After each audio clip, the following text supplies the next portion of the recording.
Alechem au niveau de Eruv Tavshilin. Eruv Tavshilin, c'est quoi? Un homme que lui, il se trouve Yom Tov et c'est vendredi, il doit cuire de Yom Tov à Shabbat.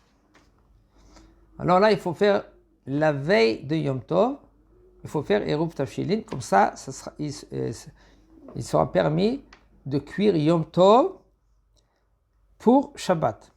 S'il n'a pas fait Eruv Tavshilin, c'est un gros problème. Vadaï qu'après coup, il peut compter sur le Eruv Tavshilin du Rav de la communauté. Aval, un homme, il faut, comme la Gemara elle dit, il s'appelle Poshéa, si maintenant il n'a pas fait Eruv Tavshilin. Alors qu'est-ce que ça veut dire Eruv Tavshilin?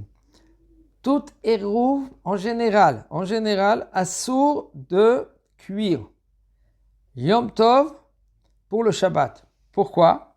Parce que ça s'appelle Mechin Mikodesh.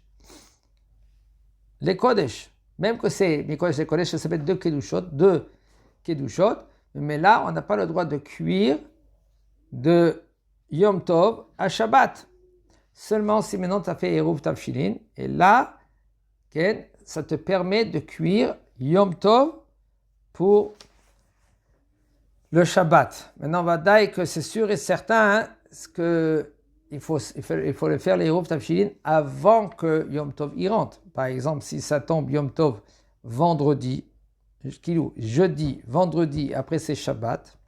Alors maintenant, jeudi, c'est Yom Tov. Alors la veille de mercredi, qu'est-ce qu'il faut faire? Il faut faire le Eruv Tavshilin pour que vendredi, on peut cuire pour le Shabbat. Alors, comment on va faire le Eruv Tavshilin? Même si maintenant, une maman, elle a fait tout le manger, ça veut dire elle a fait le manger Yom Tov Rishon, Yom Tov Sheni, on parle de ceux-là qui sont en Chutz La'aretz. En Eretz, le Yom Tov Rishon, par exemple, c'est Yom Tov, ça tombe vendredi. La veille de vendredi, jeudi soir, la veille, avant l'allumage des bougies, et à papa ou maman même, elle peut faire Eruv Tavshilin. Elle prend un verre de plat, et là, elle va prendre ce plat-là, bien le mettre dans un papier à aluminium, par exemple, ou un papier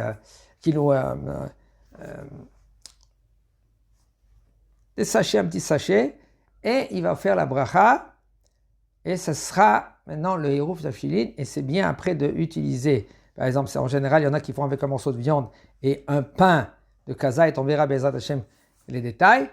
Et là, il soulève ce Eruv et il le met dans le frigo. Maintenant, cette viande-là, il le mange pour Seuda, ou Rishona, Shnia ou Shlishit, peu importe quel Seuda.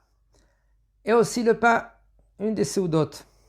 Maintenant, il nous dit le Rav, Shiur Tavshil Shemaniach et Tzorech a Eruv Kazait. Maintenant, le plat qui va laisser un morceau de viande ou c'est un œuf, il faut que c'est Kazait, 27 grammes. Et même s'il y a 18 grammes, Bediavad après coup, c'est parce que ce date le Rif et le Rambam, que eux, les deux, ils disent que ça s'appelle Kazait, alors quand même, il est rendu quitte. Même que maintenant, il y a beaucoup de gens dans la famille, même avec un Kazait, c'est bon pour faire le Eruv. Et tov lahmir la niach pata Eruv kishiur kabetza, et c'est bien, c'est conseillé que le pain que on va laisser pour le Eruv, il est au moins 52 grammes, 51 grammes, 54 grammes. Ça c'est kabetza. Ça dépend, il y en a qui disent 50 d'après alors Ovadia il dit c'est les 3 dirhams. 3 dirhams c'est 25 c'est 25 grammes. Qui disent 27, 3,2 dirhams. Et là, c'est 27 grammes. Alors, c'est pour cela, c'est bien d'être mahmir, avoir 54 grammes de pain. ושניים או שלושה בעלי בתים שגרים בדירה אחת צריכים לעשות כל אחד עירוב בפני עצמו. אבל בני ביתו הסמוכים על שולחנו, maintenant si maintenant ils habitent dans un palais, il y a 3-4 maisons, chacun, il faut qu'il fasse son Eruv à lui-même. Mais par contre, ceux-là qui se trouvent dans la même appart, ils vont manger tous dans la même table, ça suffit un Hérouv pour tout le monde. Kavana Papa, lui, il fait le Hérouv, même qu'ils sont mariés. כן. ואם הם חלוקים בעיסתם וכל אחד סועד על חשבון עצמו, et si par exemple même qu'ils sont dans une maison, ils ont 4 chambres par exemple, 4 chambres, et chacun il mange dans sa table à lui-même, et ils sont séparés, ils mangent séparément, chacun il a son pain, alors là, okay, chacun il va faire son Hérouv. Et là, il va faire la bracha, et après qu'il fait la bracha, il va prendre le plat, il a soulevé, et il dit, Bedin, ze Hérouv, avec ce Hérouv-là, je peux cuire, ou je peux préparer tout ce que je veux pour de Yom Tov à Shabbat. Maintenant, l'allumage des bougies, regardez.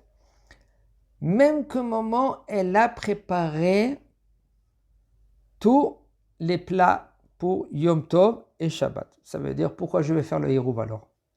Pas besoin de faire le Hérouv? Alors je fais le Hérouv pour que je peux cuire de Yom Tov à Shabbat. Le problème, il y a un machlok dans la Gemara, dans les poskim. Est-ce que je dois être mevarech dans le Hérouv pour allumer les bougies pour le Shabbat? Je vais allumer les bougies Yom Tov pour le Shabbat. Par exemple, 20 minutes avant la Shkia. Et là, j'ai allumé les bougies que c'est Yom Tov pour le Shabbat de bougie à bougie. Est-ce que aussi je dois faire le Hérouv pour ça? Machloket, c'est pour ça. C'est pour cela, puisque c'est une grosse machloket, on ne va pas faire la bracha pour l'allumage des bougies. Même qu'on le dit dans le Hérouv, pour ce Hérouv-là, je pourrais cuire, je pourrais enfouir, je pourrais même allumer les bougies. Ça, il y a un problème. C'est pour cela, c'est bien et c'est conseillé, même que maman, elle prépare tous les repas, quand même, c'est bien qu'elle va, par exemple, cuire un œuf.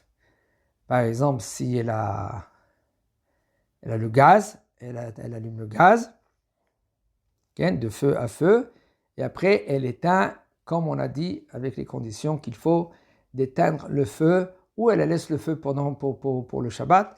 Éteindre le feu, on a dit, tu fais cuire une autre casserole d'eau, et l'eau il se renverse dans le gaz, il éteint le gaz, et après, tu fermes le bouton, après que le gaz, il est éteint. Ou, par exemple, tu mets une cuillère, il y a une petite cuillère là, il y a une petite pine qui sort, où il y a la flamme, il y a encore un pin là ici, tu mets une cuillère comme ça, mais là, ça s'éteint de lui-même, ça s'appelle gramma, je cause pour éteindre, et après, je tourne le bouton. Maintenant, pour la plaque, il faut que déjà, elle est préparée la veille de Yom Tov, et j'ai la minuterie. Maintenant, je veux arranger la minuterie. Déjà, elle est déjà branchée, la plaque, avec la minuterie. Je peux arranger la minuterie comme je veux, pour le Shabbat. Il n'y a aucun problème parce que je cause. Causer Yom Tov, c'est moutard. Ainsi aussi, parce que j'ai fait aussi Hérouv Tavshilin, mais là, je peux préparer de Yom Tov à Shabbat. Chazak Baruch.